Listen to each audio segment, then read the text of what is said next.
यहाँ पे क्वेश्चन देखिए क्या है, find the error in the sentence. अब इसमें आपको एरर ढूंढना है, कहाँ पे एरर है।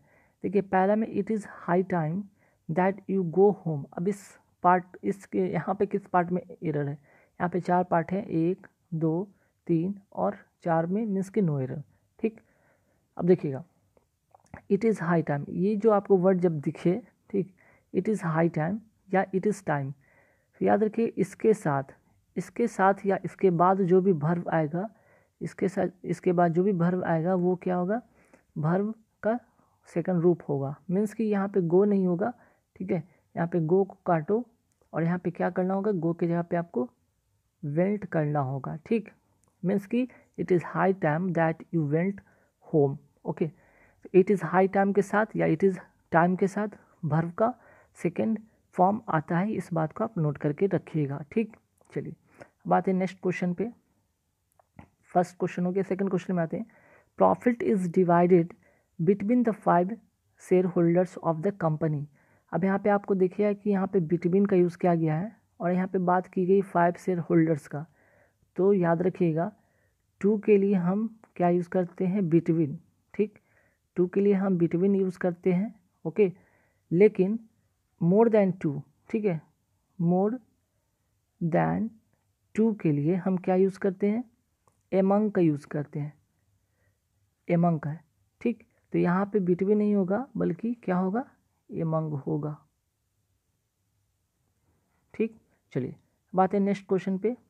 नेक्स्ट क्वेश्चन क्या है, my furniture has been damage in transit.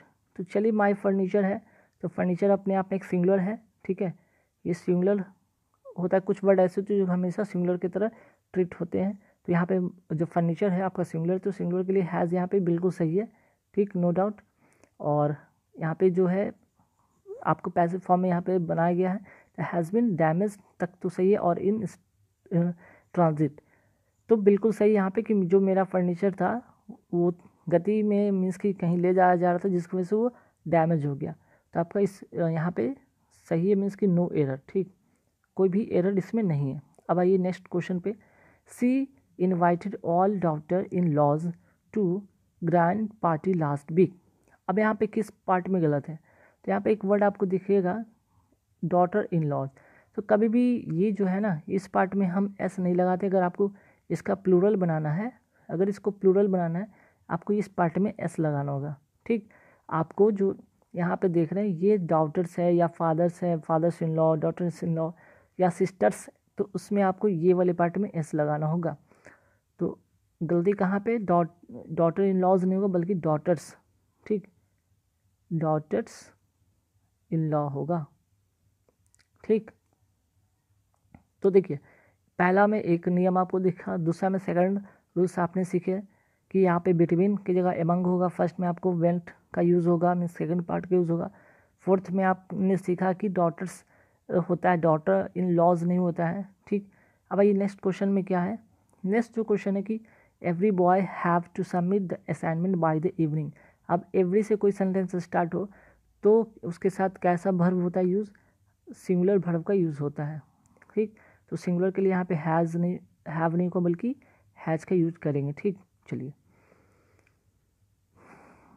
अब आते हैं नेक्स्ट क्वेश्चन पे। द स्टूडेंट्स वर प्लेइंग, ठीक है, द स्टूडेंट वर्स प्लेइंग सही है, बिसाइड्स द स्कूल बिल्डिंग। तो देखिए बिसाइड्स और बिसाइड में अंतर है। ठीक, बिसाइड्स मतलब कि, बिसाइड्स मतलब कि इसके अलावा, के अलावा, और बिसाइड मतलब, बिसाइड का मतलब होगा बगल में। ठीक, तो यहाँ पे जो सेंस आपको दे रहा है, यहाँ पे बगल की बात हो रही है। ठीक, कि जो स्टूडेंट वर प्लेइंग, जो स्टूडेंट खेल रहे हैं स्कूल बिल्डिंग के बगल में खेल रहे हैं, तो यहाँ पे बिसाइड्स में एस हटाइए, यहाँ पे बिसाइड होगा। ठीक, बी साइड होगा। चलिए नेक्स्ट क्वेश्चन पे आते हैं हम लोग। I saw portion of manuscript on birds. ठीक, तो देखिए यहाँ पे बात हो रही है आई सॉ, तो यहाँ पे मैन्युस्क्रिप्ट की बात की गई है।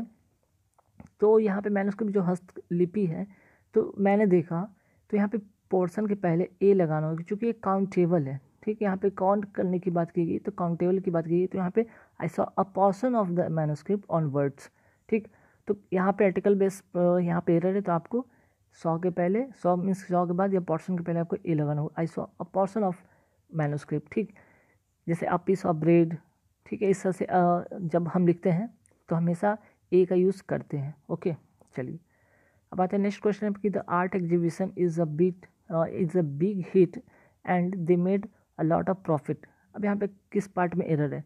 तो देखिए कभी कभी आपका जो है आर्टिकल बेस्ड एरर होगा, कभी आपका जो होगा आपका नाउन, प्रोनाउन, एग्जेक्टिव, वर्ब, और कई बार आपको प्रीपोजिशन, यहाँ कंजंक्शन बेस्ड यहाँ पे एरर। यहाँ पे देखिए the art exhibition is big hit but, यहाँ पे होगा एंड नहीं होगा बल्कि बट होगा।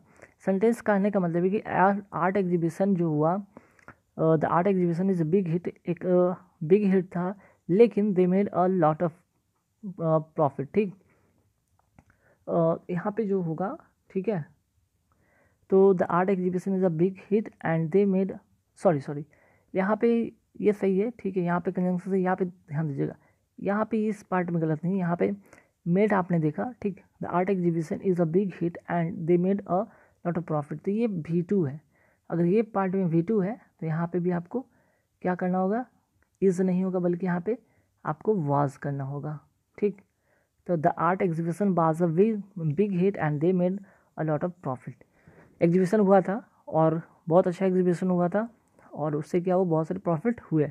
ओके, चलिए अब आते हैं नेक्स्ट क्वेश्चन पे। It is clear that each of the tricks is a sort of defensive mechanism.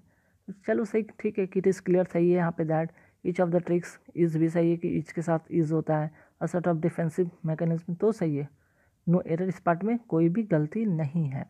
अब आगे बढ़ते हैं नेक्स्ट क्वेश्चन पे। I had work hard very I had worked very hard on this project and my boss was not satisfied। अब यहाँ पे एक चीज़ हुआ और उसके बदले मीन्स कि जब पास्ट में कोई दो घटना होती है, ठीक, पास्ट में कोई दो घटना हुआ तो एक के घटने के बाद दूसरा उसका असर होता है, ठीक। कि देखिए यहाँ पे I had work very hard, मैंने बहुत मेहनत किया इस प्रोजेक्ट पे, और मेरे बॉस मुझसे सेटिस्फाइड नहीं हुए, तो यहाँ पे एंड नहीं होगा बल्कि बट होगा, ठीक। मतलब कि मैंने बहुत इस प्रोजेक्ट पे मेहनत किया लेकिन, तो यहाँ पे सेंटेंस में लेकिन का सेंस दिया, तो यहाँ पे but my boss was not satisfied. मैंने इस प्रोजेक्ट पे काफ़ी मेहनत किया लेकिन मेरा बॉस था मेरे से सेटिस्फाइड नहीं हुआ, ठीक। आई होप कि यहाँ पे 10 क्वेश्चन आपको क्लियर हो गए होंगे। मैं फटाफट फिलर भी यहाँ देख लेते हैं। He was convicted dash manslaughter. Manslaughter का मतलब होता है कि नर हत्या, ठीक, नर हत्या, ठीक है। अब यहाँ पे देखिए ही वॉज कन्विक्टेड, अब प्रीपोजिशन आप क्या फिट करोगे, तो यहाँ पे जो कन्विक्टेड के साथ जो फिक्स प्रीपोजिशन होगा वो होगा आपका ऑफ होगा। तो कई बार याद रखिएगा कुछ फिक्स प्रीपोजिशन है जिसको आप रट लीजिए। ही was convicted of man laughter, मतलब कि कन्विक्टेड ऑफ का मतलब आरोपित होना, ठीक। कन्विक्टेड का मतलब होता है आरोपित होना, ठीक है। चलो यहाँ तक तो हो गया। अब आते हैं नेक्स्ट क्वेश्चन पे। Next question, Sonia disliked eating in the dash restaurant. अब यहाँ पे कहाँ पे एरर होगा, सॉरी एरर की बात करें, यहाँ पे कौन सा वर्ड यहाँ पे जो परफेक्ट फिल होगा। अब देखिए यहाँ पे रेस्टोरेंट क्या है, एक नाउन है, नाउन के लिए हमको क्या चाहिए, अब सोनिया डिसलाइक की है eating in the dash restaurant, तो रेस्टोरेंट कैसा है, तो यहाँ पे एडजेक्टिव एक फिल होना चाहिए, यहाँ पे फिलर के रूप में एडजेक्टिव होना चाहिए, तो आपका एडजेक्टिव कौन सा है, नॉइजी, नॉइजी रेस्टोरेंट होगा यहाँ पे, ठीक। बाकी ना नॉइजली होगा, नॉइसफुल नहीं होगा, नॉइज नहीं होगा, ठीक, नॉइजी रेस्टोरेंट होगा। नेक्स्ट क्वेश्चन पे आता है कि there is a cinema near the station. अब देखिए यहाँ पे क्वेश्चन टैग, ये क्वेश्चन जो है क्वेश्चन टैग वाला क्वेश्चन है। तो देखिए जब आपका सेंटेंस पॉजिटिव में रहे तो क्वेश्चन टैग हमेशा नेगेटिव में बनता है, और नेगेटिव में बनने के लिए आपका क्या होगा, जो यहाँ पे अगर नाउन होगा, नाम होगा, तो उसके बदले नाउन के अनुसार ही आपका ही सी इट जो भी होगा निर्धारित होगा। लेकिन अगर आपका यहाँ पे प्रोनाउन होगा तो वो सेम चीज़ वहाँ पे रहेगा, जैसे अगर ही है तो ही हो जाएगा लास्ट में, अगर उसके बाद सी है तो सी हो जाएगा, इट है तो उट। लेकिन अगर मोहर रहे तो ही, उसके लिए क्या होगा वहाँ पे ही हो, या अगर कोई लड़की है तो शी हो जाएगा, ठीक। तो इस तरह से हम लोग करते हैं। तो there is a cinema near the station, तो यहाँ पे देयर इज़ के लिए इज़ यहाँ पे इजंट देयर होगा, ठीक है, इसका जो नेगेटिव बनेगा इजंट देयर। ओके, तो चलिए यहाँ तक तो बात समझ में आ गया होगा आपको। बात है नेक्स्ट क्वेश्चन पे। नेक्स्ट क्वेश्चन में क्या है हमारा कि how much did you spend. Spend के साथ जो फिक्स प्रीपोजिशन होगा वो होगा on, spend on the roses. चलिए अब आते हैं नेक्स्ट क्वेश्चन पे कि the villager dash for long time and had no courage to speak before the educated city crowd. अब देखिए बात हो रही है कि करेज की बात हो रही है। करेज कैसा होना चाहिए बोलने का, किसके सामने, एजुकेटेड सिटी क्राउड के सामने। और गांव की बात है, गांव के लोग भला क्राउड जो एजुकेटेड पर्सन के सामने कभी बोलने से क्या करते हैं, गांव के लोग एजुकेटेड बंदे के सामने बोलने का साहस करेंगे नहीं, बल्कि वो क्या करेंगे, हेजिटेट करेंगे, ठीक है, एडजस्ट नहीं करेंगे, हेजिटेट करेंगे, हिचकिचाएंगे, ठीक है। तो यहाँ पे ये वाला होगा फिक्स, यहाँ पे होगा ये फिल्ट, यहाँ पे होगा the villager hesitated for long time and had no courage to speak before the educated city crowd.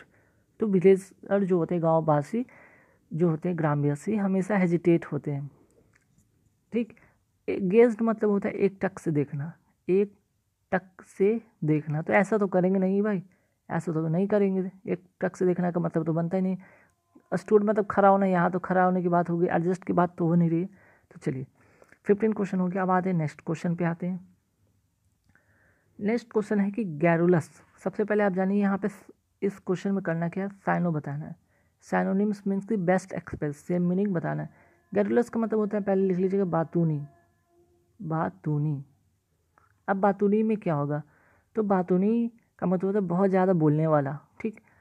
तो ना तो कॉन्फिडेंट होगा, ना ही क्वारलसम होगा, झगड़ालू तो होगा नहीं, ठीक। अच्छा आर्टिकुलेट का बात अगर यहाँ पे करें तो बोलने में प्रभावशाली। अगर आप ऐसा स्पीच दीजिए जिससे कि लोगों को प्रभावित हुआ, तो बातूनी वाला व्यक्ति कोई किसी को प्रभावित हो नहीं करता, तो बकबक करके किसी का दिमाग ख़राब करता है।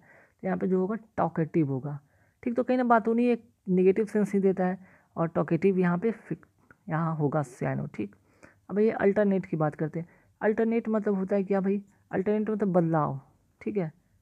अल्टरनेट मतलब बदलाव या बदला हुआ, ठीक। चेंज इसको कहते हैं, चेंज। तो अल्टरनेटिव का जो होगा, अल्टरनेटिव का होगा वो क्या होगा, इसका जो सही साइन होगा वो होगा चेंज, ठीक। अगर बात करें बार्टर, BARTER, बार्टर का मतलब होता है कि एक वस्तु से दूसरे वस्तु से अदला बदली करना, ठीक, अदला बदली करना। तो यहाँ पे ये चीज़ अल्टरनेटिव का मतलब ये नहीं होता कि एक वस्तु से चेंज करने की बात हो। अल्टरनेटिव मतलब जनरल सेंस में होता है किसी चीज़ को चेंज, अल्टरनेटिव या बदलाव या बदला, ठीक है, चेंज। ओके, आते हैं 18 पे। 18 में क्या है कि ऑडेसियस। ऑडेसियस का मतलब होता है क्या है, साहसी। ऑडेसियस का मतलब होता है साहसी। अब साहसी का साइनो क्या होगा, बोल्ड, ठीक।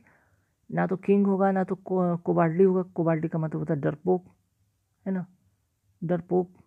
क्रूएल मतलब क्रूर, तो ये तो होगा नहीं, तो सही मीनिंग होगा बोल्ड, ठीक। अब ये डिस्ट्रक्टिव। डिस्ट्रक्टिव का मतलब क्या होता है, विध्वंस, विध्वंस, विध्वंसकारी, विनाशकारी, विनाशकारी, ठीक। तो इसका मतलब जो होगा डैमेजिंग होगा। डिस्ट्रक्टिव मतलब डैमेजिंग। अपैथेटिक मतलब जो होगा यहाँ पे अपैथेटिक, अपैथेटिक मतलब क्या होता है, उदासीन, उदासीन होता है, तो ये तो होगा नहीं। पेंसिव का मतलब होता है उदास। ट्रबलसम का मतलब होता है परेशानी, कोई मुश्किल, ठीक। तो डिस्ट्रक्टिव का मतलब होता है विध्वंसकारी, डैमेजिंग होगा, ठीक। अब ये नेक्स्ट क्वेश्चन पे। नेक्स्ट क्वेश्चन है रिपग्नेंस। रिपग्नेंस मतलब होता है विभाजन, विभाजन या फिर इसको कहेंगे विखंडन, ठीक। तो इसका जो मीनिंग होगा वो यहाँ पे बात हुई कि क्या होगा, सॉरी ये इसका मैंने लिख दिया, फ्रेगमेंटेशन का मैंने लिख दिया, ठीक है। यहाँ पे थोड़ा सी चीज़ सही कर लीजिएगा, ये फ्रेगमेंटेशन का हो गया। रिपग्नेंस का मतलब होता है कि घृणा, ठीक। रिपग्नेंस का मतलब घृणा होता है। तो इसका जो सही साइन होगा वो होगा एवर्जन। एवर्जन का भी मतलब होता है सेम, घृणा, ठीक। बाकी फ्रेगमेंटेशन में तो विखंडन या विभाजन होता है, ठीक है। तो रिपग्नेंस काफ़ी इंपॉर्टेंट वर्ड है, कई बार पूछा गया। तो रिपग्नेंस का मतलब होता है घृणा, और एवर्जन का मतलब भी होता है घृणा। चलिए अब आइए यहाँ पे नेक्स्ट शुरू करते हैं यहाँ पे एंटोनिम्स, मीन्स कि अपोजिट, अपोजिट, ठीक है। अपोजिट क्या होगा? अब माइजरी का मतलब होता है दुख, दुख होता है, ठीक। तो दुख का जो होगा यहाँ पे क्या होगा? अपोजिट, अपोजिट की बात हो रही है, तो माइजरी का मतलब दुख, दुख का होता है हैप्पीनेस, अपोजिट, ठीक।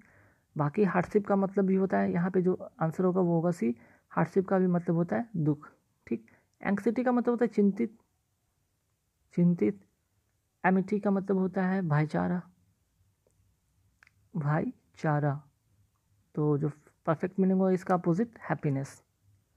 चलिए आते हैं 22, 22 का मतलब होता है ऑडेसियस, ऑडेसियस का मतलब अभी मैंने बताया था साहसी होता है, साहस, सॉरी, साहसी, पराक्रमी या साहसी।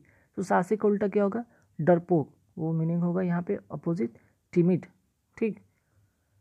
नेक्स्ट क्वेश्चन है और काफ़ी इंपॉर्टेंट क्वेश्चन है, वेरी वेरी इंपॉर्टेंट क्वेश्चन में से एक है एक्सटेम्पोरेनेस, ठीक। एक्सटेम्पोरनेस,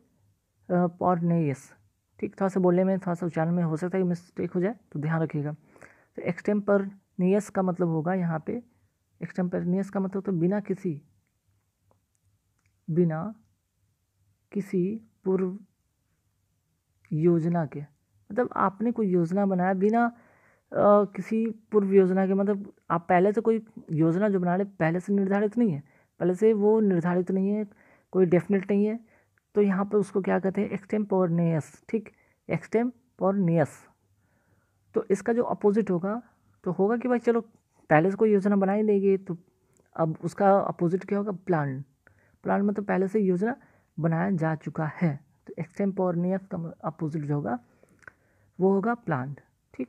अब आते हैं फाइंड की बात करते हैं। फाइंड जो यहाँ पे है इसका मीनिंग तो पहले जान लीजिए क्या होगा। फाइंड का मतलब होता है नकली, नकली या फिर बनावटी, बनावटी, ठीक।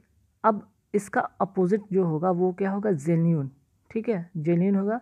और बाकी स्पूरियस का भी मतलब होता है नकली या बनावटी। अब नेक्स्ट है बोएस्टेरियस, बोएस्टेरियस का मतलब क्या होता है? शोरगुल से भरा, शोरगुल। तो शोरगुल का जो अपोजिट होगा वो क्या होगा? क्वाइट, मीन्स शांत, ठीक। बाकी नॉटी का मतलब नटखट, रिजर्व मतलब जो रिजर्व होता है, रिजर्व मतलब कह सकते हैं क्या, वो चीज़ रिजर्व है, संरक्षित है। और बॉन्सी का मतलब यहाँ पे होगा, नोट कर लीजिएगा, प्रसन्नचित। काफ़ी बार एग्जाम में वर्ड आता रहता है प्रसन्नचित, या खुशी से, खुशी से प्रसन्न रहता है व्यक्ति, उसको कहते हैं बॉन्सी, ठीक। बाकी बॉस्टेरियस का मतलब होगा अपोजिट क्वाइट। अब इसके बाद आते हैं कुछ फ्रेजल वर्ब का देख लेते हैं। फ्रेजल वर्ब का कुछ ट्रिक मैंने पहले वाले वीडियो में बता रखा है, तो यहाँ पे ध्यान रखिए कैसे इसको करेंगे। टू गेट पास, ठीक। यहाँ पे क्या होगा? सर टू गेट पास यहाँ पे मैंने लिख दिया गेट अवे था, ठीक है, इसको काट लीजिएगा, अवे है यहाँ पे। टू गेट अवे का मतलब क्या होगा? अवे मतलब होता है दूर, दूर करना। अब दूर करने की बात की गई है तो यहाँ पे तो पास होगा नहीं, रिच होगा नहीं, फेस होगा नहीं, बल्कि to escape. To get away का मतलब होगा यहाँ पे फ्रेजल वर्ड टू एस्केप, ठीक। अब आते हैं नेक्स्ट फ्रेजल वर्ड पे, चिक बाई जॉल। चिक बाई जॉल का मतलब वो देखो, अब चिक का वर्ड यहाँ पे आया, तो चिक से रिलेटेड कभी ये होगा नहीं, अपने यहाँ पे याद रखिएगा। या फिर फाइटिंग से कोई मतलब बनता नहीं, स्क्रीमिंग की मतलब होगा नहीं, बल्कि चिक बाई बॉल जॉल का मतलब होता है क्लोज टुगेदर, क्लोज टुगेदर मतलब क्लोज होना, एक साथ इकट्ठा, या नज़दीकी बढ़ना, नज़दीक होना, ठीक। चिक बाई बॉल। चलिए अब आते हैं next question, tough act to follow. अब एक्ट एक वर्ड आया तो एक्ट से एक्टिंग कभी नहीं होगा, इसमें भी एक्टिंग है, एक्ट वाला होगा नहीं वर्ड, ठीक। और एक्ट इसमें भी दिया तो एक्ट से होगा नहीं। तो बच्चे आपके पास सिंपल एक क्वेश्चन, एक सेंटेंस बचा है, difficult to perform like that, ठीक। Tough act to follow means difficult to perform like that. Next है to give the cold shoulder. अब कंधे की बात की गई है, कंधा पे अगर कोल्ड शोल्डर देना मतलब, एक होता है गर्मजोशी से किसी के कंधे पर रखना, मतलब उसको क्या करना भाई, फ्रेंडली होना। लेकिन अगर कोल्ड शोल्डर मीन्स कि कोल्ड शोल्डर मतलब थोड़ा नेगेटिव सेंस यहाँ पे देता है, ठीक है, नेगेटिव सेंस है, तो इसके लिए क्या यहाँ पे यूज़ होगा? To be unfriendly, to be unfriendly होगा इसका आंसर, ठीक। अब आते हैं लास्ट क्वेश्चन है इस वीडियो का, to be in the eye of the storm.